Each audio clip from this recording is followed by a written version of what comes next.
Hello guys, welcome to current affairs for UPSC PSC IAS. Guys, अगर आप UPSC civil services की तैयारी कर रहे हैं या किसी भी स्टेट सिविल सर्विसेज एग्जामिनेशन की तैयारी कर रहे हैं तो बिल्कुल सही जगह पर आप आए हैं। यहां पर सभी सोर्सेज से न्यूज को कवर किया जाता है, जैसे कि the Hindu, Indian express, times of India, live mint जैसे जो न्यूज़पेपर्स होते हैं उनकी न्यूज को कवर किया जाता है। पीआईबी के रिपोर्ट्स को डिस्कस करते हैं। राज्यसभा टेलीविजन में जो भी इंपॉर्टेंट डिबेट्स डिस्कशन आती हैं उनको लेक्चर के दौरान कवर किया जाता है। Even EPW, down to earth Yojana जैसी जो मैगजीन्स होती हैं उनके आर्टिकल्स को भी कवर करते हैं। तो आप डेली रेगुलर अगर क्लासेस को अटेंड करेंगे, रिलीजियसली क्लासेस को फॉलो करेंगे तो आपको 100% गारंटी सक्सेस मिलेगी और आपका 100% गारंटी सिलेक्शन होगा। और 100% गारंटी सिलेक्शन का बकायदा प्रूफ दिया जाता है। नीचे डिस्क्रिप्शन पर आपको प्रूफ्स मिल जाएंगे, आप चेक कर सकते हैं कि previous year civil services examination में हमने जो टॉपिक्स कवर कराए थे उन्हीं से रिलेटेड क्वेश्चंस बने हैं। तो फटाफट चैनल को सब्सक्राइब कर लीजिए अगर आपने सब्सक्राइब नहीं किया है तो। इवन हम लोग काफी सारे हाई क्वालिटी जनरल स्टडीज के कोर्सेज भी ऑफर करते हैं। तो आने वाली स्लाइड्स में आपको कोर्सेज की डिटेल्स भी मिल जाएगी और हमारे दूसरे चैनल्स की इंफॉर्मेशन भी आपको प्रोवाइड करा दी जाएगी आने वाली स्लाइड्स में। और गाइस, नीचे डिस्क्रिप्शन पर टेलीग्राम के चैनल की लिंक भी आपको मिल जाएगी, आप उस चैनल को भी ज्वाइन कर सकते हैं। प्लस डिस्कशन ग्रुप भी है जहां पर काफी सारे सिविल सर्विसेज के एस्पिरेंट्स मौजूद हैं जो कि डेली बेसिस पर अपने जो भी डाउट्स वगैरह जो होते हैं उनको डिस्कस करते हैं, तो आप उसको ज्वाइन कर सकते हैं। तो फुल फोकस के साथ स्टार्ट करते हैं करंट अफेयर्स की क्लास को। बट बिफोर दैट ये कुछ कोर्सेज की डिटेल्स और हमारे चैनल्स की डिटेल्स हैं।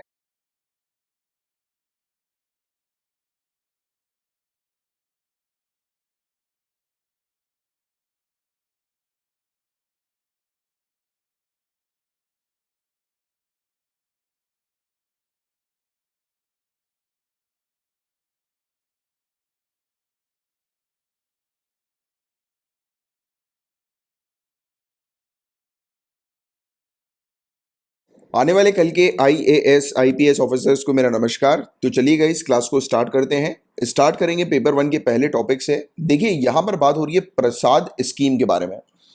तो प्रसाद हम सभी जानते हैं कि मंदिरों में हमें देखने को मिलता है, राइट। तो ये जो स्कीम है इसका मेन उद्देश्य ये है कि हमारी कंट्री के जितने भी जो पॉपुलर जो मंदिर वगैरह हैं, पिलग्रिमेज सेंटर जो हमें देखने को मिलते हैं और इवन हेरिटेज साइट्स जो हैं उन्हें डेवलप करना, उन्हें अच्छा बनाना, वहां पर वर्ल्ड क्लास फैसिलिटीज को प्रोवाइड कराना, ये प्रसाद स्कीम का मेन ऑब्जेक्टिव हमें देखने को मिलता है। मिनिस्ट्री ऑफ टूरिज्म, आपको ध्यान में रखना है, मिनिस्ट्री ऑफ टूरिज्म के द्वारा इसे 2014 और 2015 में जो है वो शुरू किया गया था, लॉन्च किया गया था। सेंट्रल सेक्टर स्कीम ये हम लोग को देखने को मिलती है। ये वाली चीज आप लोग को थोड़ी सी पता होनी चाहिए। और वही चीज मैंने आपको बताया कि यहाँ पर इंफ्रास्ट्रक्चर फैसिलिटी होनी चाहिए, मतलब जो हेरिटेज साइट्स वगैरह जो होती हैं और जो पिलग्रिमेज सेंटर्स वगैरह जो हमें देखने को मिलते हैं, तो वहां पर मतलब वर्ल्ड क्लास लेवल की फैसिलिटीज प्रोवाइड कराने के मेन उद्देश्य से ये प्रसाद स्कीम को शुरू किया गया है। अभी प्रसाद स्कीम की अगर हम लोग बात करें गाइस, तो बताया जा रहा है कि कुछ प्रोजेक्ट्स हैं इससे रिलेटेड, जिसका उद्घाटन अभी वाराणसी उत्तर प्रदेश में हुआ है। जो प्रोजेक्ट जो इनॉग्रेट हुए हैं, जिसका उद्घाटन हुआ है, उसमें टूरिस्ट फैसिलिटेशन सेंटर, यानी कि एक ऐसा सेंटर जो कि टूरिस्ट को जो है वो मदद करेगा, वेरियस सुविधाएं जो है वो प्रोवाइड कराएगा। पर्यटक सुविधा केंद्र इसका नाम है। यहाँ पर एक क्रूज बोर्ड भी शुरू की गई है। 80 घाट से लेकर राजघाट तक, 80 घाट से लेकर राजघाट तक एक क्रूज बोर्ड भी जो है वो शुरू की गई है। प्रसाद स्कीम का मैंने आपको पूरी चीज बताई दी है। इसका बस फुल फॉर्म बस थोड़ा सा ध्यान में रखना, नेशनल मिशन ऑन, अब प्रसाद का फुल फॉर्म है pilgrimage rejuvenation and spiritual heritage augmentation drive. तीर्थ यात्रा, राष्ट्रीय तीर्थ यात्रा, कायाकल्प और आध्यात्मिक विरासत संवर्धन अभियान, राइट, यानी कि प्रसाद स्कीम ये हमें देखने को मिल रही है। बाकी पूरी चीज मैंने आपको स्टार्टिंग में ही बता दी कि किस मिनिस्ट्री के द्वारा इसे लॉन्च किया गया, सेंट्रल सेक्टर स्कीम है और इसमें क्या क्या चीजें इंक्लूडेड होती है। तो वर्ल्ड क्लास फैसिलिटी जैसे कि roadways, railways, water connectivity provide कराना और हर प्रकार की फैसिलिटी जो कि एक टूरिस्ट स्पॉट पर होनी चाहिए, राइट। क्लियर है। अब देखिए, पेपर 1 से रिलेटेड एक ही टॉपिक था, अब हम पेपर 2 के टॉपिक्स की तरफ आगे बढ़ रहे हैं। एंड हमारे काफ़ी सारे कोर्सेज गाइज अवेलेबल हैं। अगर आप सिविल सर्विसेज की सीरियसली तैयारी कर रहे हैं तो लेक्चर के एंड में मैं आपको कोर्सेज की इंफॉर्मेशन प्रोवाइड कराऊंगा, तब तक बने रहिएगा। अभी पहले हम लोग जो है वो टॉपिक्स को कवर कर लेते हैं। अब देखिए, नेक्स्ट जो टॉपिक हमारा हमें देखने को मिल रहा है ये international cooperation and convention centre है, इंटरनेशनल कॉपरेशन, कॉपरेशन आपको कॉपरेशन को थोड़ा सा ध्यान में रखना है, right. Cooperation and convention centre है, तो इसको कंस्ट्रक्ट किया गया है जापान के असिस्टेंस के साथ। यहाँ पर इंडिया और जापान के लोगों के बीच में अपॉर्चुनिटीज प्रोवाइड की जा रही हैं सोशल और कल्चरल इंटरेक्शन की। तो आप याद रखिएगा, रुद्राक्ष वाराणसी के अंदर है, जापान के सपोर्ट से इसे तैयार किया जा रहा है। एक international cooperation and convention centre हम लोग को देखने को मिल रहा है, राइट। जापानीज असिस्टेंस के थ्रू ये क्रिएट किया जा रहा है। ऑब्जेक्टिव ये है इस प्रोजेक्ट का कि अपॉर्चुनिटीज प्रोवाइड करानी, सोशल और कल्चरल इंटरेक्शंस होते रहे आपस में लोगों के बीच में, यानी कि फॉरेनर्स और इंडियंस के बीच में सोशली और कल्चरली उनका इंटरेक्शन यहाँ पर हो। बस सिंपल सी एक प्रीलिम्स पॉइंट ऑफ व्यू से इंपॉर्टेंट टॉपिक है। ये आ सकता है कि रुद्राक्ष सेंटर जो है वो मतलब कहाँ पर ओपन हुआ है, तो वाराणसी थोड़ा सा ध्यान में रख लेना, राइट। तो ये वाली चीज़, और ये international cooperation and convention centre हमें देखने को मिल रहा है। अब इंडिया का अफगान इन्वेस्टमेंट की बात करें तो देखो, इसके बारे में मैं आप लोग को बताना चाहूँगा कि अभी हुआ क्या है। देखिए, अभी हुआ ये है कि यूनाइटेड स्टेट्स ने एग्जिट कर लिया है, उसकी नाटो फोर्सेस वहाँ से चली गई हैं। आपको पता होगा कुछ समय पहले यूनाइटेड स्टेट्स और तालिबान के बीच में एक डील हुई थी, यूएस तालिबान डील, जिसके बारे में हमने बात भी करी थी। कल के न्यूज़पेपर में ये वाली चीज़ आई थी कि इवन अफगान जो प्रेसिडेंट्स हैं, अफगानिस्तानी प्रेसिडेंट, तो वो बेसिकली उन्होंने एक इंटरव्यू में यही चीज़ बोली थी, मतलब निराशा भी जताई थी वहाँ पर। और इवन कुछ और ऐसे टॉपिक्स हम लोग को देखने को मिले थे कल के न्यूज़पेपर में, जिसमें बताया गया था कि यूनाइटेड स्टेट्स ने जो तालिबान के साथ डील करी और अपनी फोर्सेस को जो वापस ली, राइट, तो उसका इफेक्ट जो है वो अब दिखना शुरू हो गया। तालिबान के मूवमेंट, उनकी एक्टिविटीज अब बढ़ गई हैं, राइट। किस प्रकार की एक्टिविटीज, तो ऑब्वियसली आप सभी को पता है कि वहाँ पर टेररिज्म की एक्टिविटी उनकी हमें देखने को मिलती है तालिबान की, तो वो बढ़ना शुरू हो गई है। और आपको शायद याद आ रहा होगा, अगर आप रेगुलरली जो लोग स्टूडेंट्स फॉलो कर रहे हैं लेक्चर को, आप कनेक्ट करेंगे, मैंने कुछ महीने पहले ही वाली चीज़ आपको बता दी थी कि जब ये डील हुई थी यूनाइटेड स्टेट्स और तालिबान की जो डील हुई थी, उसी समय हमने इसके बारे में क्लियरली डिस्कस कर लिया था कि ये डील जो है उसका जो आउटकम है, उसका रिजल्ट जो है वो ठीक नहीं होने वाला है, राइट। और देखिए वो वाली चीज़ अब सामने आती जा रही है। और आप लोग को भी गाइज मैं आपको बता रहा हूँ कि आप ना ही सिर्फ करंट अफेयर्स की ऐसे तैयारी करें, बल्कि आप कोई भी तैयारी कर रहे हैं किसी भी टॉपिक की, तो जब आप उसका आंसर लिखने बैठे, राइट, मेंस का आंसर, या फिर जब आप पढ़ रहे हो, तो आपको पता होना चाहिए। जैसे कि आप इवन हिस्ट्री भी, अगर जब आप हिस्ट्री भी कोई पढ़ रहे हो किसी चीज़ को, तो करंट वर्ल्ड में उस पर्टिकुलर इवेंट से क्या मैसेज मिल रहा है, राइट, तो उस मैसेज को भी आप लिखना शुरू करो। और साथ ही साथ क्वेश्चंस, जब भी कोई टॉपिक पढ़ रहे हो, अपने आप जो है वो, जैसे कि आप कोई टॉपिक पढ़ रहे हो उसके ऊपर एक क्वेश्चन बना लो, राइट, कि ये क्वेश्चन जो है, मतलब ये पूरा आपने एक पैराग्राफ पढ़ा, पैराग्राफ पढ़ने के बाद आपको समझ में आ गया कि यार ये पैराग्राफ क्या है, तो उससे रिलेटेड किस प्रकार के क्वेश्चन बन सकते हैं, एक दो क्वेश्चन लिख लो, वहां पर साइड में ही लिख लो। ये प्रैक्टिस होती है प्रॉपर तरीके से सिविल सर्विसेज की, क्योंकि इससे फायदा ये होगा, जब आप नेक्स्ट टाइम रिवाइज करेंगे ना, आपको सिर्फ ये क्वेश्चन को पढ़ना होगा और उसका आंसर खुद आप देंगे, तो उससे आपका रिवीजन और स्ट्रांग हो जाएगा और मजबूत हो जाएगा, राइट। तो इस तरीके की आप तैयारी करो। और देखिए, और हमेशा आपकी जो एनालिसिस होनी चाहिए, सिर्फ एक टॉपिक पर एनालिसिस नहीं होनी चाहिए, क्रिटिकली, मैंने हमेशा बोला आपको क्रिटिकली एनालाइज करना है एक टॉपिक को, कि जिससे कि उसके आउटकम क्या होने वाले हैं उसका अंदाजा भी आपको थोड़ा लगे। और देखिए, मैंने आपको पहले बताया था कि इसका आउटकम जो है वो बुरा होगा, और फाइनली ये चीज़ अब आ गई है, न्यूज़ में भी हमें देखने को मिल रही है। तो इस तरीके से आपको अप्रोच रखनी है, क्योंकि वहां पर जो आपकी कॉपी चेक करेंगे, इंटरव्यू जो आपका लेंगे, तो उनको ये चाहिए कि आपके अंदर एक सिविल सर्विसेज, मतलब सिविल सर्वेंट की क्वालिटी देखना चाहिए। और सिविल सर्वेंट की क्वालिटी क्या होती है, वो ना ही सिर्फ प्रेजेंट को सही करने पर काम कर सके, बल्कि उसके एफर्ट्स फ्यूचर के लिए भी दिखें। मतलब कि उसकी अप्रोच जो होनी चाहिए वो करेंट पॉइंट ऑफ व्यू से तो बढ़िया होनी चाहिए, बट फ्यूचरिस्टिक भी उसकी अप्रोच होना बहुत जरूरी है, राइट। क्योंकि पॉलिसीज बनाने का काम होता है ब्यूरोक्रेट्स का, कि कल को आप स्टार्टिंग में तो नहीं मिलेगा, ऑब्वियस ही बात है, स्टार्टिंग में तो आपको एग्जीक्यूशन का काम मिलेगा, फिर वो कुछ सालों बाद, 10-15 साल की आपकी सर्विस के बाद, फिर आपको पॉलिसी मेकिंग डिपार्टमेंट में बुलाया जा सकता है। वो भी बहुत टॉप, मतलब उस फील्ड में भी जो टॉप के होते हैं, तब वही उन्हीं को मौका मिलता है वो। बट हाँ, मुझे पता है कि आप ही को मौका मिलेगा, आप सभी लोग टॉप करेंगे, वही अपने अंदर एक कॉन्फिडेंस बना के चलो और करते रहो अपनी बढ़िया से तैयारी। तो India is concern because of ongoing crisis in Afghanistan. तो इंडिया, इसके बारे में भी बात करी थी कि इसके चलते इंडिया भी जो है वो कंसर्न हम लोग को देखने को मिल रहा है। क्यों कंसर्न है इंडिया? क्योंकि एक तो देखिए, आपको यहां पर सिर्फ ये चीज ध्यान में रखनी है, इंडिया का बहुत ज्यादा पैसा जो है वो यहां पर लगा हुआ है डैम्स में, रोड्स में, ट्रेड इंफ्रास्ट्रक्चर में अफगानिस्तान के अंदर। ये वाला पॉइंट हमारे लिए इंपॉर्टेंट है, राइट। क्योंकि अगर अफगानिस्तान में किसी प्रकार की क्राइसिस आएंगे, तो हमारे जो प्रोजेक्ट्स हैं तो वो सही अपनी फुल कैपेसिटी पर ऑपरेट नहीं कर पाएंगे। अब ऑब्वियस ही बात है कि आप जब वहां पर ट्रेड करने के लिए अपना रूट चालू कर रहे हो और वहां पर अगर टेररिस्ट आ गए और उन्होंने किसी प्रकार का क्राइसिस कर दिया, तो ऑब्वियस ही बात है कि आपका वो रूट जो है वो नहीं काम कर पाएगा, राइट। तो ये वाली चीज है। तो हमारे लिए जो मेन जो कंसर्न वाली बात है, ये थर्ड वाला पॉइंट हमारे लिए ये मेन कंसर्न वाली बात हमें देखने को मिल रही है, जिस पर आपको मेनली टारगेट करना है। और इंडिया ने बहुत सारी चीजों में अफगानिस्तान को हेल्प करी है। 400 से ज्यादा प्रोजेक्ट हमारे अफगानिस्तान के अंदर हमें देखने को मिल रहे हैं, सभी की सभी 34 अफगानिस्तान की प्रोविंसेस में, राइट। 2011 में India Afghanistan strategic partnership agreement हमें देखने को मिला था, राइट। इसमें रिकमिट किया गया था इंडिया का असिस्टेंस कि अफगानिस्तान के इंफ्रास्ट्रक्चर और इंस्टीट्यूशन को इंडिया रीबिल्ड करेगा, और इवन एजुकेशन सेक्टर में भी, और टेक्निकल असिस्टेंस भी प्रोवाइड कराएगा काफी सारे एरियाज में, राइट। सलमा डैम हमें देखने को मिलता है। तो आप मतलब क्या डैम की कैपेसिटी, ये सब चीजें बस आपसे नहीं पूछी जाएगी, आपको पता होना चाहिए कि अफगान इंडिया फ्रेंडशिप डैम जो है वो कौन सा डैम है। सलमा डैम हमें देखने को मिलता है, इसे अफगान इंडिया फ्रेंडशिप डैम कहते हैं, राइट। और इसके अलावा जैसे कि जरंज डेलराम हाईवे, जरांज डेलाराम हाईवे, तो ये हमें हाईवे एक देखने को मिल रहा है, राइट। भारत की अफगानिस्तान में दूसरी हाई प्रोफाइल परियोजना ये हम लोग को देखने को मिल रही है। बॉर्डर रोड ऑर्गेनाइजेशन के द्वारा इसे बनाया गया है, ये वाला पॉइंट बस थोड़ा सा ध्यान में रखना। 218 किलोमीटर का, वैसे दिस इज नॉट इंपॉर्टेंट, मैंने हमेशा बोला है कि आप फिगर्स वगैरह पे ज्यादा मत जाया करो, आपको पॉइंट्स बस पता होने चाहिए। मेंस में आप नहीं लिख पाओगे, प्रीलिम्स में ऐसे इस डेप्थ में ये सब पॉइंट्स नहीं पूछे जाते। सलमा डैम भले ही पूछ लेंगे, सलमा डैम कहाँ पर है, तो यू शुड नो कि अफगानिस्तान में डैम है ये, राइट। ये वाला हाईवे पूछ लेंगे कि ये हाईवे कहाँ पर है, अफगानिस्तान, आपको आइडिया होना चाहिए, राइट। और ये जरांज जो है वो अफगानिस्तान की बॉर्डर जो ईरान के साथ हमें देखने को मिलती है उसके काफी नजदीक हमें देखने को मिलता है। 150 मिलियन यूएस डॉलर का हाईवे ये हम लोग को देखने को मिलता है, नो नीड टू रिमेंबर कितने का हाईवे है। और खाश रुड रिवर, ये चीज थोड़ी सी ध्यान में रख लेना, ये खाश रुड नदी कहाँ पर है, अफगानिस्तान में हमें देखने को मिलती है।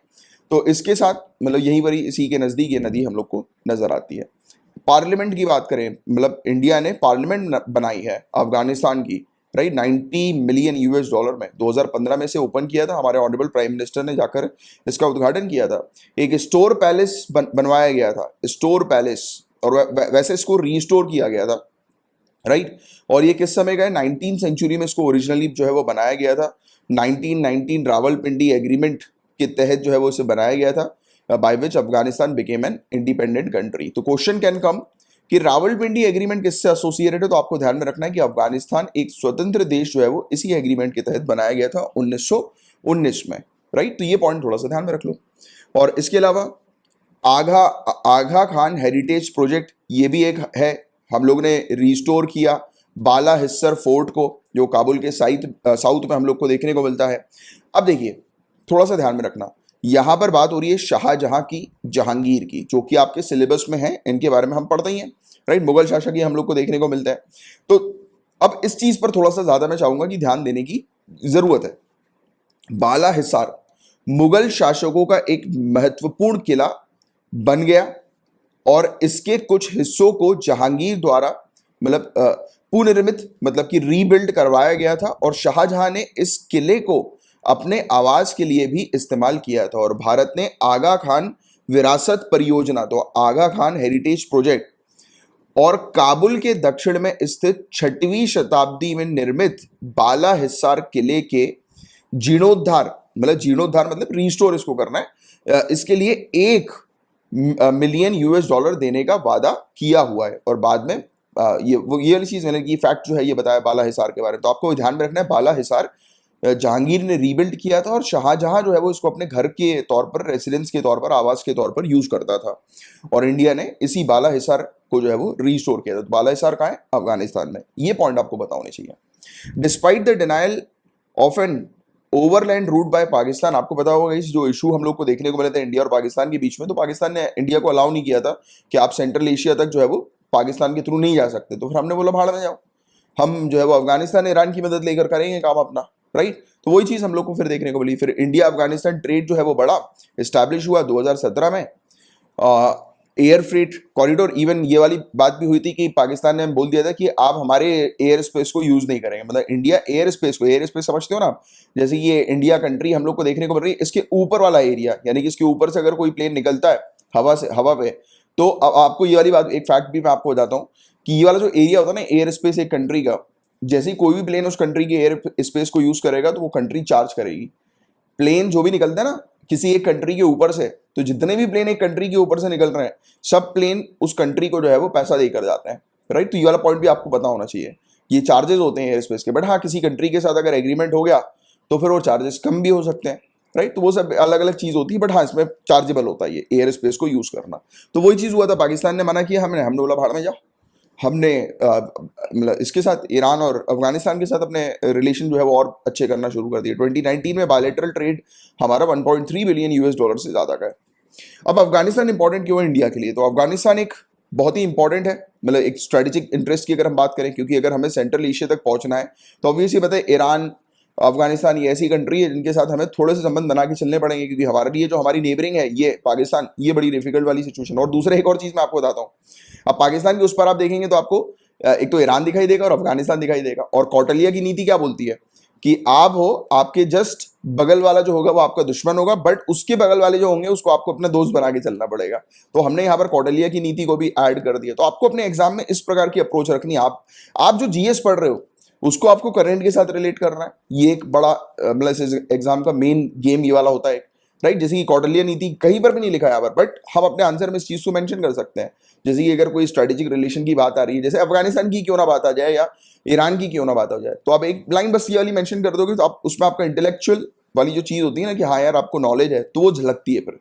तो ये कुछ छोटे छोटे से इनिशिएटिव्स होते हैं जिसको अगर आप लेना शुरू कर दोगे, एड ऑन करना शुरू कर दोगे, तो मजा आ जाएगा आपके आंसर में, राइट। तो अफगानिस्तान बहुत इंपॉर्टेंट है स्ट्रेटेजिक वाइज भी इस क्षेत्र में, and it also perhaps the only SAARC nation whose people have much affection for India। तो इनके लोग जो हैं, अफगान के जो लोग हैं वो काफी मतलब अफेक्शन रखते हैं इंडिया के लिए, राइट। लगाव है उनका इंडिया के प्रति। तो ये वाली चीज हम लोग को इसमें देखने को मिलती है। तो ये था पूरा ओवरऑल टॉपिक, होपफुली आपको पूरी चीज अच्छे से क्लियर होगी क्रिस्टल क्लियर। अब देखिए सेक्शन 66A, इस टॉपिक को हम लोग पहले कवर कर चुके हैं काफी डिटेल में, मेरे ख्याल से अभी 2-1 हफ्ते पहले इस टॉपिक को हमने कवर किया है। मैं लिंक आपको इस टॉपिक की नीचे डिस्क्रिप्शन पर दे दूंगा। लिंक अगर बाई चांस थोड़ी लेट जनरेट हो तो आप क्या करना, टेलीग्राम के ग्रुप को ज्वाइन कर लेना। टेलीग्राम के ग्रुप पर मैं लिंक जो है वो पोस्ट कर दूंगा जैसी जनरेट होती है, राइट। तो इस पर मैं अलग से मतलब वाला वीडियो जो है वो उसको क्रॉप करके वो अलग से एक वीडियो बनाकर आपको ये दे दूंगा। सेक्शन 66A का रिपीट टॉपिक हुआ है, और रिपीटेड टॉपिक जो होते हैं वो काफी इंपॉर्टेंट होते हैं। तो मिनिस्ट्री ऑफ होम अफेयर्स ने कहा है स्टेट्स और यूनियन टेरिटरीज को कि इमीडिएटली जितने भी केस आपने मतलब अभी देखो 7 साल पुराना ये कानून था सेक्शन 66 है, और अभी भी इससे रिलेटेड केसेस जो है वो जारी हैं। तो जितने भी केसेस आपने रजिस्टर किए हैं इससे रिलेटेड, इस सेक्शन से रिलेटेड, सबको रद्द करो। तो ये मिनिस्ट्री ऑफ होम अफेयर्स ने सभी स्टेट्स और यूनियन टेरिटरी को कह दिया है। This comes after honourable supreme court recently express shock. तो इसके बाद इसी समय हमने बात करी थी, ये जब ये वाली जो न्यूज आई थी ना कि ऑनरेबल सुप्रीम कोर्ट ने कहा कि अरे एक यहाँ पे 6 साल लिखा है, हमने 7 साल की बात करी थी कि 7 साल हो गए हैं इस पर्टिकुलर कानून को खत्म हुए, और अभी भी ये कानून से रिलेटेड हमें कार्रवाई देखने को मिल रही थी, तो गलत बात है, राइट। तो उस समय हमने डिस्कस किया था। तो आपको सेक्शन 66A के बारे में पता होना चाहिए, जिसके बारे में मैं आपको लिंक नीचे डिस्क्रिप्शन पर थोड़े सा, अगर बाई चांस आप चेक कर लो, अभी अगर अपलोड नहीं हुई होगी तो मैं आपको शाम तक प्रोवाइड करा दूंगा, या फिर टेलीग्राम के ग्रुप को ज्वाइन कर लो, आपको मिल जाएगी, मिल जरूर जाएगी डेफिनेटली, 100% श्योर। और जो स्टूडेंट्स हैं उन्होंने ऑलरेडी कवर कर लिया है मतलब कि पहले टॉपिक को, तो आप एक बार अपनी मैगजीन से या अपने नोट से रिवाइज कर लो। अब centrally sponsored scheme for development of infrastructure facility for judiciary, नाम से ही समझ में आ रहा है, सेंट्रली स्पॉन्सर्ड स्कीम है किसके लिए? जो जुडिशरी हमें देखने को मिलती है उसकी इंफ्रास्ट्रक्चर फैसिलिटी को डेवलप करने से रिलेटेड हमें देखने को मिल रही है, राइट। यूनियन गवर्नमेंट ने अप्रूव किया कि सेंट्रल स्पॉन्सर स्कीम जो है उसको कंटिन्यू रखा जाएगा फर्दर 5 ईयर्स के लिए, 2026 तक हमें देखने को मिल रही है।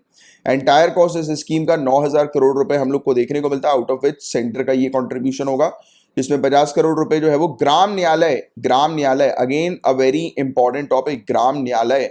अब आप मुझे नीचे कमेंट बॉक्स पर लिखकर बताएंगे कि पंचायती राज इंस्टीट्यूशंस, पंचायती राज का आपका टॉपिक है, सीधे सीधे प्रीलिम्स के सिलेबस को उठाकर देखेंगे तो पंचायती राज तो पढ़ना ही पढ़ना है। लक्ष्मीकांत में इससे रिलेटेड एक हमारा पूरा चैप्टर देखने को मिलता है। तो जो भी स्टूडेंट पॉलिटी के कोर्स में एनरोल्ड होंगे उन्होंने अगर पंचायती राज का ये टॉपिक पढ़ लिया है, जो मैंने अभी प्रोवाइड भी किया है आपको, तो आप लोग तो जरूर कमेंट करके बताइए, और जिन्होंने ऑलरेडी पढ़ चुके हैं आप लोग कमेंट करके बताइए कि ये न्यायालय, ग्राम न्यायालय के बारे में किस कमेटी ने रिकमेंडेशन दिए थे? काफी सारी कमेटी थी, अशोक मेहता कमेटी हो गई और बलवंत राय मेहता कमेटी हम लोग को देखने को मिलती है, काफी सारी कमेटी है, जीवी के राव कमेटी, राइट। तो बताओ जरा, बहुत सारी कमेटीज में से जो पंचायती राज इंस्टीट्यूशन की है, किसने ग्राम न्यायालय को ओपन करने की बात करी कि एक ग्राम न्यायालय होना चाहिए, राइट? किसने इसका रिकमेंडेशन दिया था? बताओ जरा नीचे कमेंट बॉक्स पर लिखकर। तो 50 करोड़ रुपए ग्राम न्यायालय स्कीम को इंप्लीमेंट करने के लिए भी लाए जा रहे हैं कि ग्राम न्यायालय को भी और बेहतर बनाया जाएगा, क्योंकि इंफ्रास्ट्रक्चर होगा तो क्या होगा, आप खुद जानते हो। अगर एक कोर्ट में प्रॉपर इंफ्रास्ट्रक्चर होगा, प्रॉपर टेक्नोलॉजी का उपयोग किया जाएगा, जैसे वीडियो कॉन्फ्रेंसिंग आज की डेट की अगर हम लोग बात करें तो ऐसा उपयोग किया जाएगा, ये सब वेरियस टेक्नोलॉजी का डेटा वगैरह रिकॉर्ड अगर डिजिटली किए जाएंगे तो बहुत आसान हो जाएगा, राइट। एक तो केस जो है वो जल्दी जल्दी सॉल्व होंगे और केस से रिलेटेड एक अच्छा रिकॉर्ड भी बनना शुरू हो जाएगा।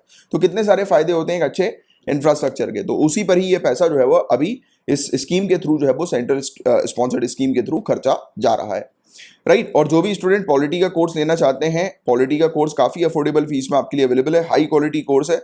मैं आपको मतलब इसमें बताऊंगा, लेक्चर के एंड में बताऊंगा, ठीक है? जिनको चाहिए लेक्चर के एंड में बने रहिएगा। अब हमको पता ही है इस स्कीम के बारे में, ज्यादा कुछ पढ़ने की जरूरत है नहीं। सेंट्रली स्पॉन्सर्ड स्कीम है, किसके लिए? इंफ्रास्ट्रक्चर फैसिलिटी जुडिशरी के लिए डेवलप करनी है। 1993 और 1994 में ये लाई गई थी। सेंट्रल गवर्नमेंट इस स्कीम के थ्रू स्टेट गवर्नमेंट के रिसोर्सेस के तहत कंस्ट्रक्ट करवाती है कोर्ट बिल्डिंग्स को, रेसिडेंशियल क्वार्टर को, जुडिशियल ऑफिसर्स के लिए सभी स्टेट्स और यूटी के अंदर। अब इसका बेनिफिट क्या हम लोग को देखने को मिल रहा है? कोई चीज की अगर वेल इक्विप्ड कोर्ट होगी और मतलब कोर्ट हॉल और रेसिडेंशियल फैसिलिटीज, जजेस, जुडिशियल ऑफिसर जो डिस्ट्रिक्ट के हम लोग को देखने को मिलते हैं या सबऑर्डिनेट कोर्ट के देखने को मिलते हैं, उनके पास अगर अच्छी फैसिलिटी होगी तो ऑब्वियस ही बात है कि न्याय भी जो है वो मिलना जल्दी शुरू हो जाएगा, क्योंकि अच्छी फैसिलिटी से क्या होता है कि काम जो है वो थोड़े से आसान हो जाते हैं। This will help in improving the overall functioning and performance of judiciary, वही चीज हमने बात करी। Continued assistance to the gram न्यायालय will also give impetus to providing speedy, देखो point to be noted, speedy, substantial and affordable justice, त्वरित, पर्याप्त और किफायती न्याय मुहैया कराने में भी प्रोत्साहन देगी ये पर्टिकुलर असिस्टेंस, ये स्कीम। अब यहां से आपके लिए चीज बहुत ज्यादा काम की है, बहुत ध्यान से सुनो। अब ग्राम न्यायालय होते क्या है? तो ग्राम न्यायालय या फिर विलेज कोर्ट, इन्हें एस्टैब्लिश किया गया था ग्राम न्यायालय एक्ट 2008 के तहत, जिससे कि रूरल एरियाज में, गांव क्षेत्रों में तेजी से स्पीडी और इजी एक्सेस जस्टिस सिस्टम का प्रोवाइड किया जाए, राइट। तेज और इजी एक्सेस, आसानी से लोगों को एक्सेस मिल जाए और जल्दी से जल्दी जो है वो न्याय हो जाए, तो इस पर काम किया गया। 2008 का ये कानून था और 2 अक्टूबर 2009 में ये कानून जो है वो लागू हो गया। अब ग्राम न्यायालय के क्षेत्र अधिकार क्या होते हैं? क्षेत्र अधिकार आप समझते हो ना, जैसे कि ये ग्राम न्यायालय है, अब कितने एरिया तक जो है, जैसे कि हाई कोर्ट है, अब आप जानते हैं कि हाई कोर्ट जो होती है वो उसका क्षेत्र अधिकार क्या है कि उस स्टेट तक, कि उस स्टेट के अंदर, उस स्टेट की जो पॉलिटिकल बाउंड्री है उसके अंदर हमें देखने को मिलता है उसका क्षेत्र अधिकार, राइट। तो वैसे ही ग्राम न्यायालय का क्षेत्र अधिकार मतलब कितना होगा, तो ये डिसाइड कौन करेगी? स्टेट गवर्नमेंट हाई कोर्ट के साथ कंसल्ट करके, स्पेशली चीफ जस्टिस जो हाई कोर्ट के होते हैं उनके साथ कंसल्ट करके स्टेट गवर्नमेंट एक नोटिफिकेशन के तहत जो है वो एरिया को स्पेसिफाई करेगी कि ये ग्राम न्यायालय का क्षेत्र अधिकार कितना होगा, राइट। तो ये पॉइंट आप ध्यान में रखना है, स्टेट गवर्नमेंट डिसाइड करेगी। और कोर्ट जो है, court can function as a mobile court. Mobile court का मतलब क्या है कि एक कोर्ट एक जगह से दूसरी जगह पर जा सकती है, मतलब कि जरूरी नहीं है कि एक फिक्स उसका प्लेस हो, जैसे कि आपको पता है हाई कोर्ट का प्लेस फिक्स होता है, उसकी बेंच फिक्स होती है कि वहीं पर ही लगनी है, राइट, लोगों को वहीं जाना रहता है। डिस्ट्रिक्ट कोर्ट की बेंच फिक्स हम लोग को देखने को मिलती है। इसमें क्या होता है कि जैसे कि ग्राम न्यायालय, अब किसी गांव में किसी जगह पर ये चाहे तो ओपन कर सकते हैं, बोल देंगे कि आज इस क्षेत्र पर अदालत हो गई। अरे जैसे कि कल को आप लोग IAS IPS ऑफिसर बनोगे तो आपको पता होगा कि आपको भी वो प्रोवाइड किया जाता है वो फैसिलिटी कि आप भी अपने घर पर कोर्ट लगा सकते हो, राइट। ओपन कोर्ट जैसे हम लोग बोलते हैं, लोक अदालत जैसे हम लोग बोलते हैं, राइट। तो वेरियस केसेस को सॉल्व करवाने के लिए, तो वही वाली चीज है। इसी प्रकार से कहीं पर भी चले जाएंगे, कहीं पर भी अनाउंस कर देंगे पहले कि इस तारीख को जो है वो जज यहाँ पर बैठने वाले हैं, जिसको भी समस्या आ जाओ। तो ये मोबाइल कोर्ट है, राइट। और ये कहा, बट हाँ एक शर्त है कि जो ग्राम न्यायालय का जो जुरिस्डिक्शन होगा, जो क्षेत्र अधिकार होगा, उसी के अंदर ही वो बस अपनी लगा सकते हैं, right. After giving wide publicity to that regard, वही चीज मैंने आपको बताई, पब्लिसिटी करनी पड़ेगी, बताना पड़ेगा ना लोगों को। अब पॉइंट टू बी नोटेड, ग्राम न्यायालय के पास कौन सी पावर्स होती है? सिविल और क्रिमिनल जुरिस्डिक्शन दोनों ही होते हैं इसके पास, राइट, इवन ये एविडेंसेस एक्सेप्ट कर सकती है which would otherwise not be accepted under Indian evidence act, point to be noted. अब इस ग्राम न्यायालय के पास एक एक्स्ट्रा ऑर्डिनरी पावर है, राइट। कैसी एक्स्ट्रा ऑर्डिनरी पावर है? तो देखो, जो हमारी जो जो कोड्स जो हम लोग को देखने को मिलता है ना, आईपीसी, सीआरपीसी हमें देखने को मिलते हैं, हमारा जो कॉन्स्टिट्यूशन हमें देखने को मिलता है, तो जो अलाउ करता है, या फिर इंडियन एविडेंस एक्ट की अगर स्पेसिफिकली हम लोग बात करें कि जिसमें लिखा हुआ है कि यार एक मतलब ये फलाना चीजों को, ये डॉक्यूमेंट्स को या ये ऑब्जेक्ट्स को जो है वो एविडेंस माना जाएगा, राइट।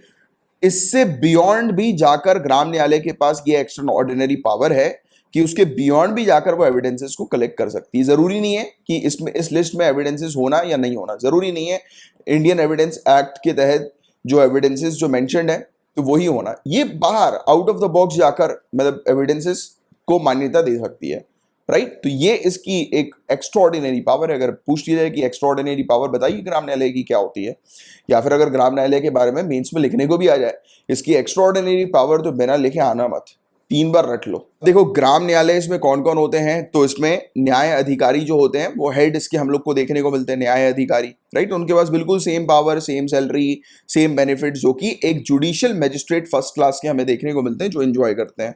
ऐसे न्याय अधिकारी जो होते हैं उन्हें किसके द्वारा अपॉइंट किया जाता है, वही चीज मैंने भी आपको बताई, state government in consultation with high court और specially chief justice of high court, right. तो ये था गाइस पूरा ओवरऑल टॉपिक। होपफुली आपको अच्छे से ग्राम न्यायालय के बारे में तो बहुत अच्छे से आपको ध्यान में रखना है, राइट। इससे रिलेटेड क्वेश्चन डेफिनेटली बनेंगे। एंटी डिफेक्शन लॉ की यहां पर बात हो रही है, यूपीएससी 2020 में इससे रिलेटेड क्वेश्चन आ चुका है, राइट। काफी इंपॉर्टेंट टॉपिक है, दल बदल रोधी कानून ये हम लोग को देखने को मिलता है।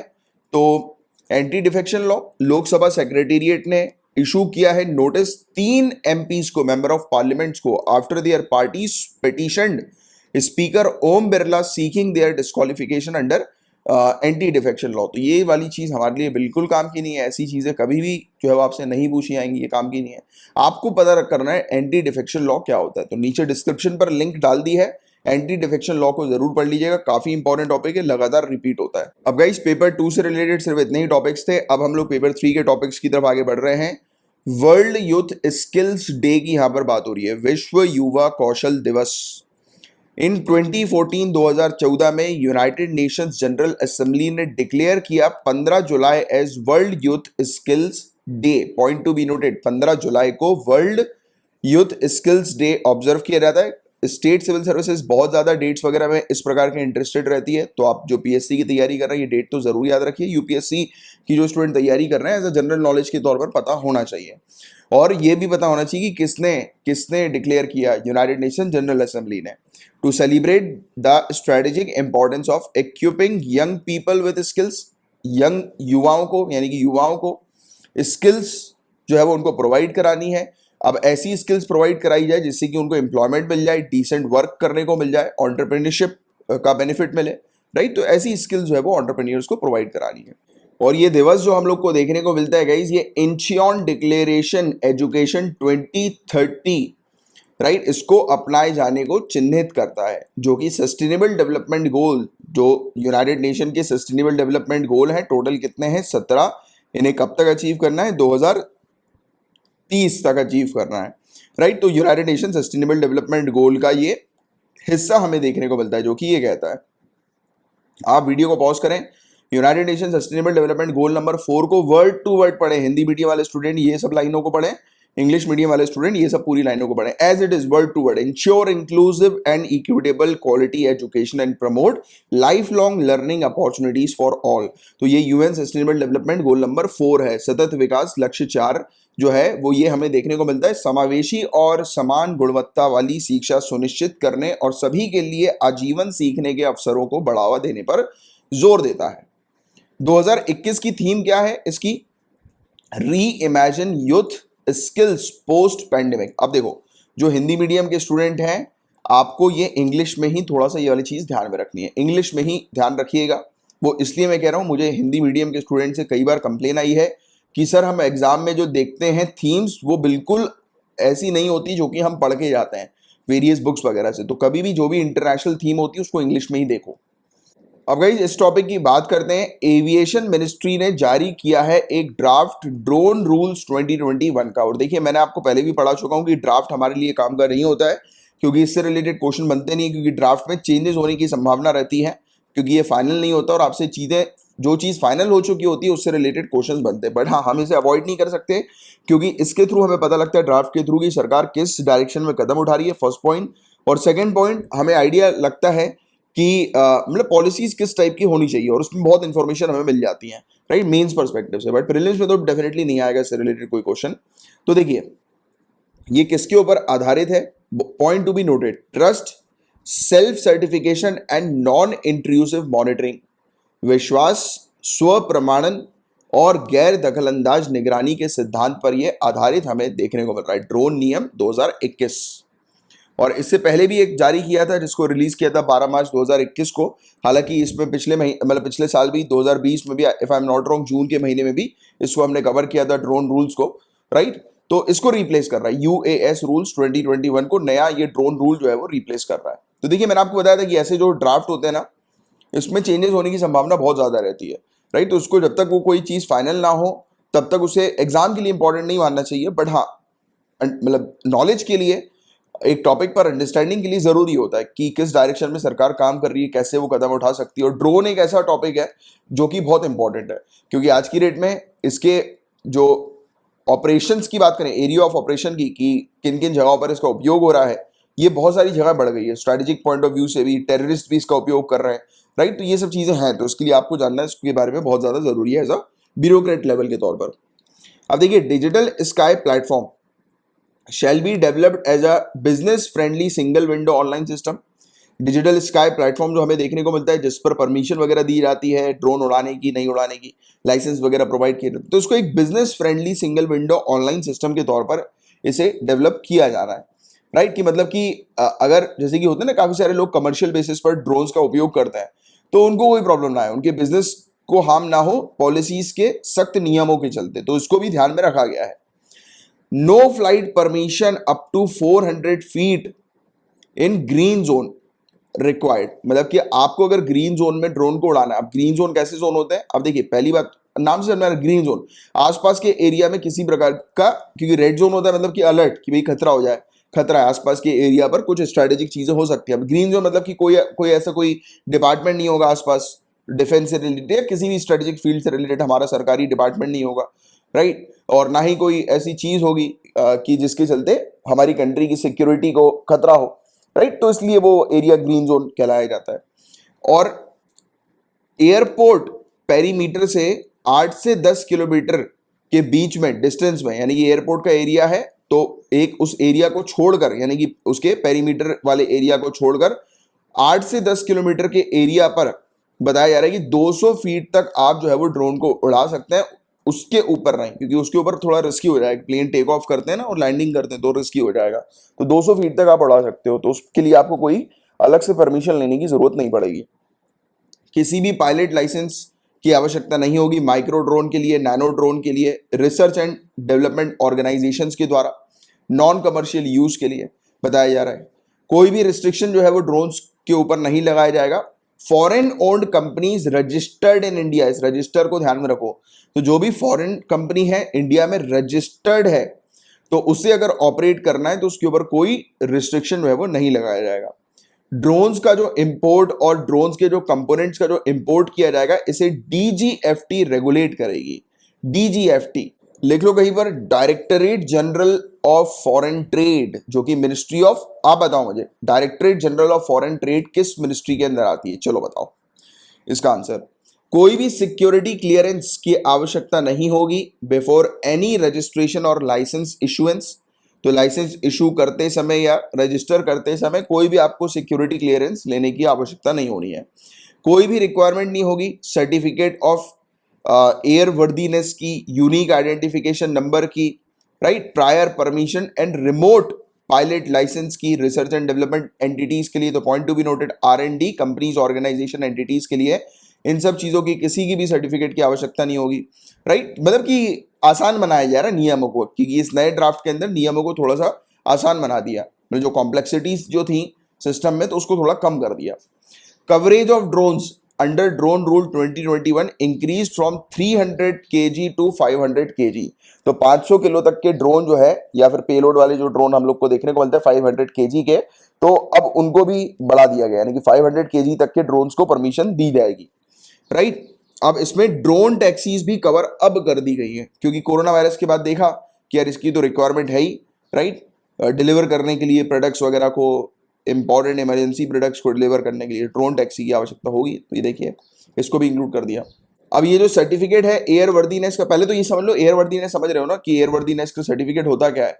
उड़ान योग्यता की, जैसे होता है ना कि ड्राइविंग लाइसेंस, भाई आप जो है वो ड्राइव करने के लायक हो, आपको लाइसेंस मिल गया कि आप ड्राइव कर सकते हो, राइट। टेस्ट किया जाता है पहले कि आप ड्राइव कर प्रॉपर कर पा रहे हो नहीं कर पा रहे हो, तो उसके बाद ही लाइसेंस मिलता है। तो वैसे ही यही है एयर वर्दीनेस कि यार आप ऑपरेट कर पाओगे कि नहीं कर पाओगे।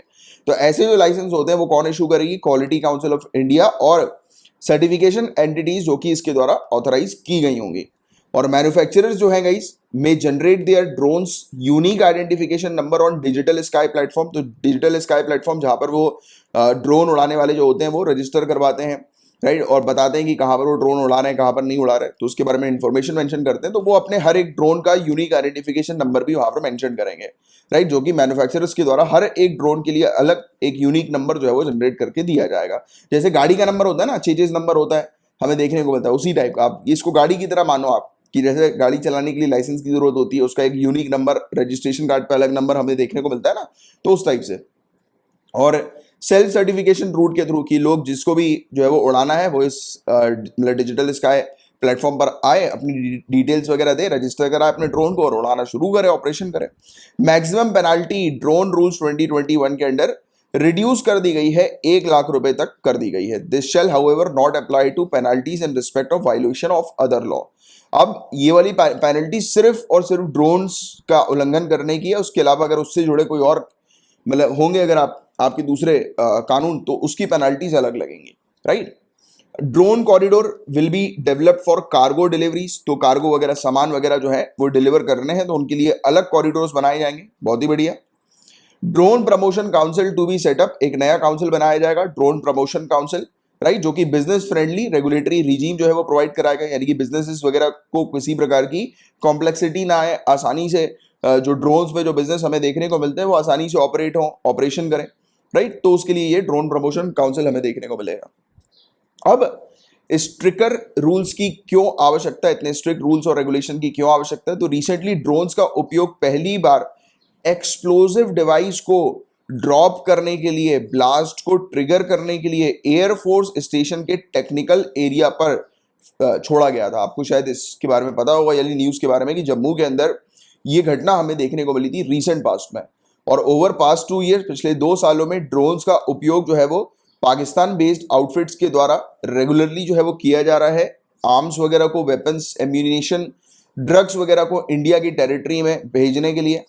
और गवर्नमेंट फिगर्स के अकॉर्डिंग 167 ड्रोन साइटिंग्स जो है वो रिकॉर्ड की गई हैं बॉर्डर के एरिया पर पाकिस्तान के साथ 2019 में, 2020 में, और 77 ऐसी साइटिंग्स हम लोग को देखने को मिल चुकी है।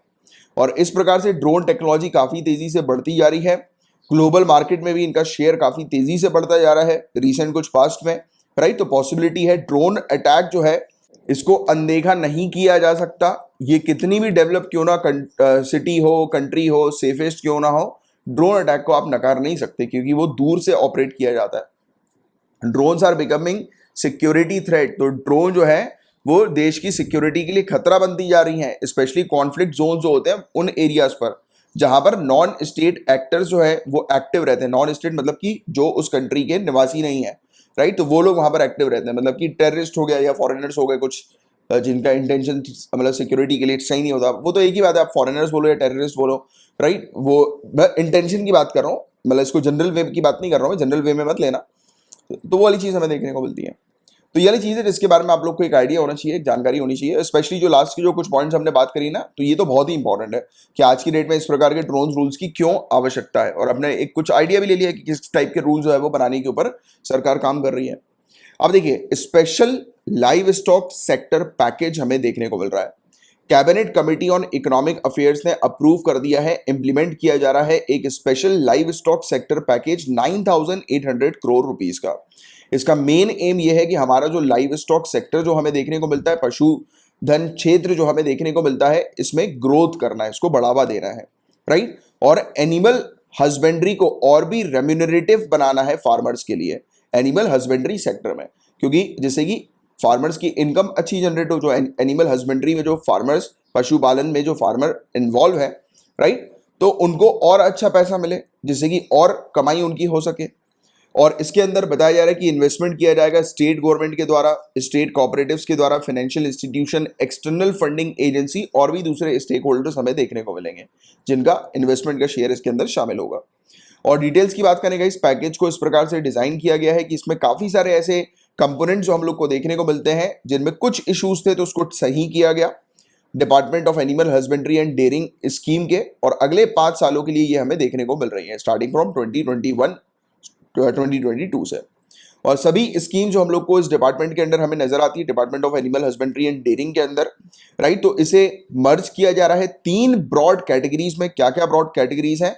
तो डेवलपमेंट प्रोग्राम्स के अंदर हम लोग को राष्ट्रीय गोकुल मिशन देखने को मिलती है, national programme for dairy development, national livestock mission, livestock census and integrated sample survey, right, as a sub scheme के तौर पर। तो इनको डेवलपमेंट स्कीम प्रोग्राम के अंदर, यानी कि एक कैटेगरी डेवलपमेंट प्रोग्राम वाली है, यानी कि ऐसी स्कीम जो कि डेवलपमेंट पर काम करती है उसको एक अलग कैटेगरी में रख दिया गया।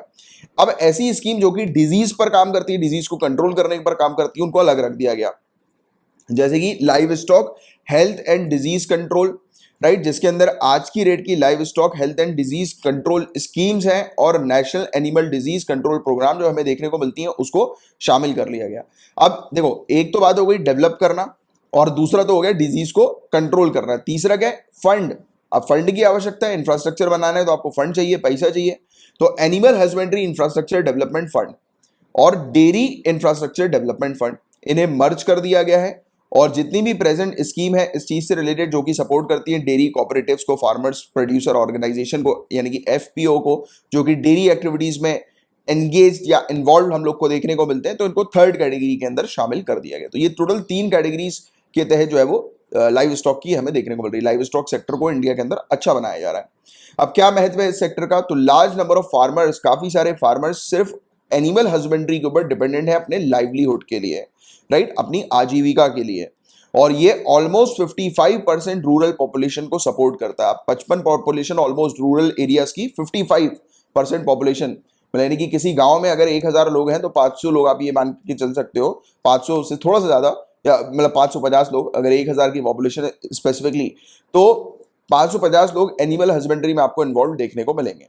और इंडिया जो है गाइस वो हाईएस्ट लाइव स्टॉक ओनर है पूरे दुनिया भर में। 28th लाइव स्टॉक सेंसस के अकॉर्डिंग टोटल लाइव स्टॉक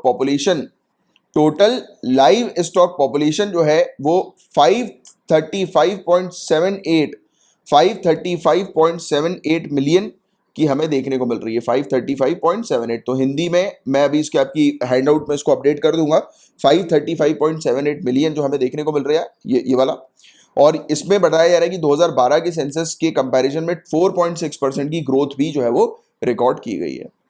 और इसी के साथ आज का हमारा लेक्चर पूरा फिनिश होता है। होपफुली आपको अच्छे से पूरे पॉइंट्स क्लियर हुए होंगे। अच्छा लगा है लेक्चर, लाइक का बटन जरूर हिट करके जाइएगा। नए आए हैं चैनल को सब्सक्राइब कीजिए, रेगुलरली फॉलो करिए, आपकी कंसिस्टेंसी ही आपका एग्जाम क्रैक करवाएगी। अब देखिए, मैं आपको कोर्सेज के बारे में बता देता हूँ जिन स्टूडेंट्स को नहीं बताया।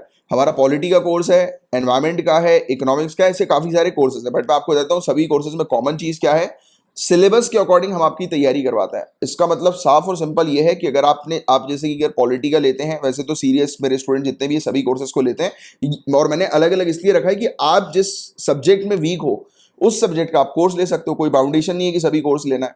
तो देखो, सिलेबस के अकॉर्डिंग आपकी तैयारी होती है। इसका मतलब साफ बात यह है कि आपको कोर्स लेने के बाद और कुछ पढ़ने की जरूरत नहीं, सिर्फ उसको मल्टीपल टाइम्स रिवाइज करो।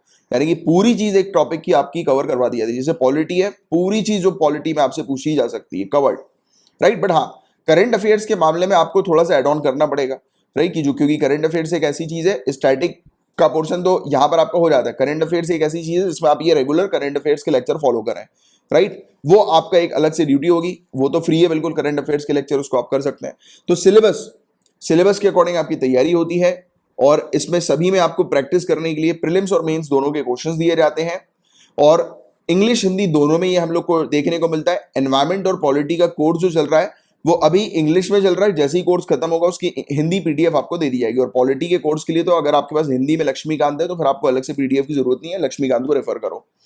अब देखो इसके अलावा जैसे कि स्टडी मटेरियल पूरा आपको दिया जाता है और मतलब वीडियो लेक्चर्स आपको प्रोवाइड किए जाते हैं हर एक टॉपिक के उस कोर्स से रिलेटेड, राइट। जैसे पॉलिटी का कोर्स है, हर एक टॉपिक के वीडियो आपको दे दिए जाते हैं और पूरी जानकारी इसमें स्क्रीन पर दी हुई है।